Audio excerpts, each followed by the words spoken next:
Bonjour et bienvenue sur cette chaîne Réussir demain au lycée. Je suis Nathalie Mougel et je suis coach scolaire.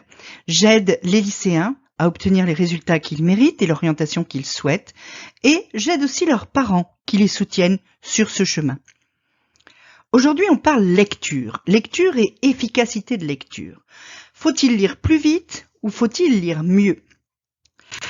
Pour répondre à cette question, la première indication, c'est ce qui rentre en jeu lorsque tu lis.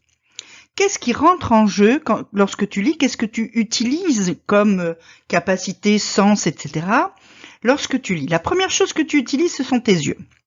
Tes yeux et le mouvement de tes yeux, donc ton sens de la vue. Effectivement, pendant que tu lis, tes yeux vont faire des mouvements de va-et-vient, de saccade, entre la gauche et la droite de ton texte, pour balayer ton texte quelque part. Et de temps en temps, ils vont se fixer, quand je dis de temps en temps, ça se compte en millisecondes, ils vont se fixer sur certains mots pour attraper du sens. Et qu'est-ce qui va leur donner du sens à ces mots? Eh ben, c'est ton cerveau. Ton cerveau qui, lui, va enregistrer, comprendre, donner du sens à ce que tu lis, transformer ces petits symboles que sont les lettres en des mots, des phrases et des idées. Donc c'est comme ça que ça fonctionne quand tu lis, pour pouvoir ensuite avoir véritablement du sens dans ta lecture. Alors, en moyenne, un bon lecteur, je dis bien un bon lecteur, va lire entre 200 et 400 mots par minute. C'est des études scientifiques qui ont montré que un bon lecteur, c'est quelqu'un qui lit à cette vitesse-là. Voilà la vitesse de lecture de base, si je puis dire, de quelqu'un qui est déjà un lecteur bien efficace. Alors, plus tu es à l'aise, plus tu vas lire vite. C'est-à-dire, plus tu connais le sujet que tu es en train de lire, plus tu vas pouvoir vite trouver du sens dans ce que tu lis, vite enregistrer et passer à la suite, et donc avoir une vitesse de lecture un peu plus importante. Donc plus tu es familier avec le sujet qui est traité par le texte que tu lis, plus tu vas pouvoir aller vite dans ta lecture. Par contre, ça a ses limites. Ça a ses limites et ton cerveau a ses limites. Et c'est pareil, des études sur des lecteurs ont montré que quand tu dépasses les 400 mots par minute de cette vitesse de bon lecteur, eh bien, ce que tu rajoutes, la vitesse supplémentaire, si je puis dire, eh bien, va en fait venir diminuer ta compréhension du texte que tu lis.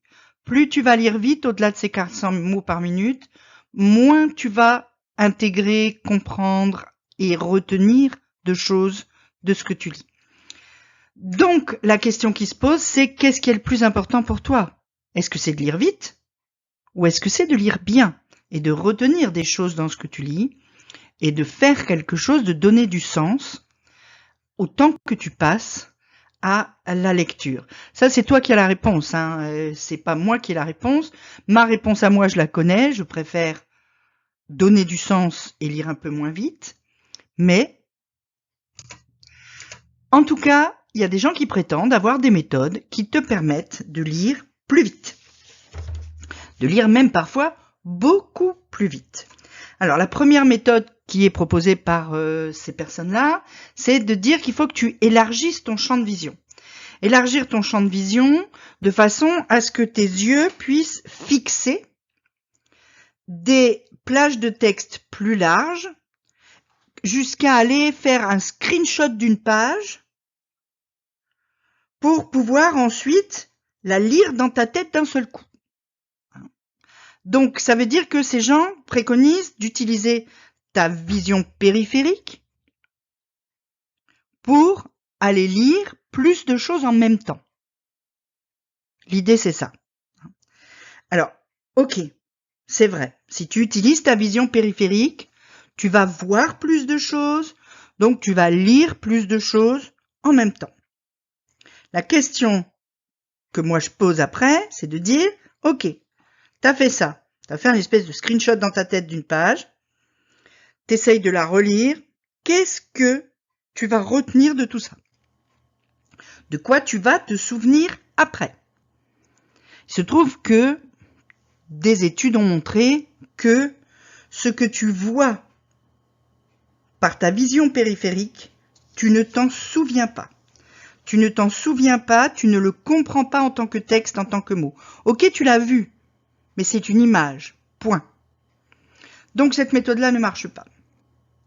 Deuxième méthode qui est proposée, c'est d'éliminer la subvocalisation pour gagner du temps. La subvocalisation, tu sais, c'est dans ta tête, la petite voix qui lit en même temps que tes yeux déchiffrent les mots. Et c'est vrai que généralement, quand on lit, si tu y fais attention, tu subvocalises.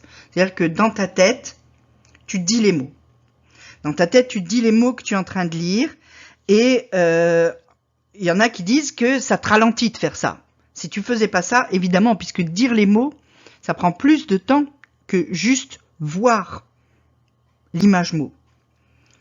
Et que donc, en supprimant ça, tu pourrais lire plus vite. Le problème, c'est que pour donner du sens au mot, ton cerveau a besoin de l'associer au son du mot. Et donc, ton cerveau a besoin de la subvocalisation pour pouvoir donner du sens au mot que tu lis. Sinon, il ne le comprend pas vraiment et donc, du coup, ce que tu vas retenir de ta lecture va chuter drastiquement si tu ne subvocalises pas un peu, au moins, les mots les plus importants de ce que tu es en train de lire. Alors, on fait comment? Parce qu'avec ces méthodes-là, tu peux les utiliser pour lire plus vite tes mails, pour lire tes mails comme ça, hein, vite fait, en diagonale, pour lire le mode d'emploi du nouveau micro-ondes que tu viens d'acheter, pour lire, mais certainement pas pour apprendre des choses, pour lire des livres qui ont vraiment des concepts, des idées exprimées, etc. Donc, il faut trouver autre chose. Alors, la première chose que j'ai envie de te dire à ce stade-là, c'est que il faut, là, que tu acceptes l'idée que pour devenir un lecteur efficace, il va te falloir du temps et de la pratique. Qu'en fait, être efficace dans sa lecture, c'est quelque chose qui s'entraîne. C'est quelque chose qui s'apprend petit à petit et qui se muscle. On pourrait utiliser cette métaphore-là, quelque chose qui se muscle. Et quand tu vas à la salle de sport, tu fais pas une séance et tu reviens, t'es Schwarzenegger. Hein? Non, il te faut du temps, il faut que tu y ailles souvent, il faut que tu le fasses régulièrement, etc.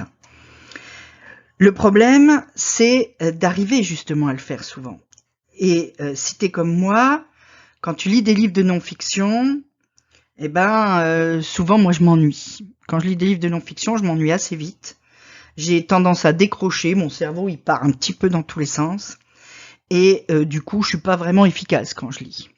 Donc, la première chose à faire, c'est de commencer par lire sur des sujets qui t'intéressent déjà. Pour mettre en place cette pratique, cet entraînement, commence par des trucs que tu sais que tu vas rester dessus. Commence par lire des sujets qui sont dans tes centres d'intérêt. Des sujets dont tu sais que ce que tu vas lire, tu vas avoir envie de le lire. Ça, c'est très important. Et puis, trouve-toi un spot de lecture qui soit pas trop propice à laisser partir ton esprit dans tous les sens. Ne va pas dans un jardin public où tu vas avoir envie de regarder passer les gens, de regarder l'oiseau qui picore, de regarder le chien qui court, etc. Trouve-toi un spot de lecture qui est propice à ta concentration et qui ne va pas donner à ton cerveau 1001 occasions de vagabonder de ci, de là. Techniquement ensuite, commence par lire, ça c'est pour les livres de non-fiction, hein, évidemment, commence par lire la table des matières et les titres du chapitre que tu es en train de démarrer. Survole le chapitre pour voir ce qui est en gras, pour voir la première phrase, la dernière phrase. Ça va préparer ton cerveau à repérer les infos importantes dans le chapitre. Ça va te permettre aussi de savoir où sont les passages qui vont vraiment compter, qui vont vraiment apporter des infos importantes, et puis les passages qui vont être que une multiplication d'exemples, un développement pour faire de la page, etc. Et ça va te permettre ensuite, quand tu vas vraiment lire, de passer beaucoup plus vite sur les passages qui contiennent pas d'infos capitales et de te concentrer sur les passages importants. C'est-à-dire de faire une lecture sélective. Du coup, tu ne vas pas lire tout le livre de la même façon. Tu vas lire de façon attentive, donc tu vas y passer plus de temps. Les passages qui contiennent les concepts importants du livre, qui contiennent les idées clés, etc. Et puis après, quand ça va être les exemples, le storytelling, le mec qui raconte comment il en est arrivé là, etc. Eh ben, tu vas pouvoir passer beaucoup plus vite et pourquoi pas utiliser des méthodes du type ne pas subvocaliser ou bien lire en diagonale, etc. Du coup, globalement, sur l'ensemble du livre, tu vas lire plus vite tout en restant efficace. Parce que c'est ça qu'on veut en fait. C'est lire un peu plus vite tout en restant efficace. C'est la seule façon de lire mieux.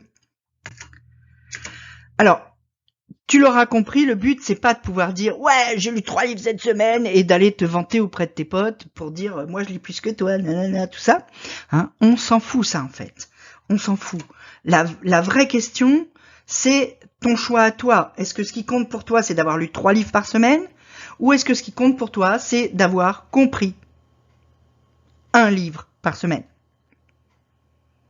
Si c'est ça que tu veux, même si ça te ralentit, tu as intérêt à prendre des notes à la lecture, à faire une fiche de lecture une fois le livre terminé, afin que ce livre, véritablement, t'apporte des connaissances, te donne quelque chose de durable, quelque chose que tu vas garder et que tu vas pouvoir ressortir plus tard, dont tu vas pouvoir te resservir au moment où tu en auras besoin, parce que c'est quand même ça le but final. Et puis de toute façon, il n'y a pas de secret, en tout cas il y en a un seul, c'est de faire de la lecture une habitude quotidienne. Si tu lis tous les jours, tu verras, tu liras de mieux en mieux, tu liras de plus en plus vite et surtout de façon de plus en plus efficace parce que tu sauras de plus en plus de choses et donc on revient à l'idée de la familiarité. Tu pourras avoir le vocabulaire, etc. et donc avancer dans tes livres plus vite. Si tu as des questions, tu peux me les poser en commentaire, je vais te répondre.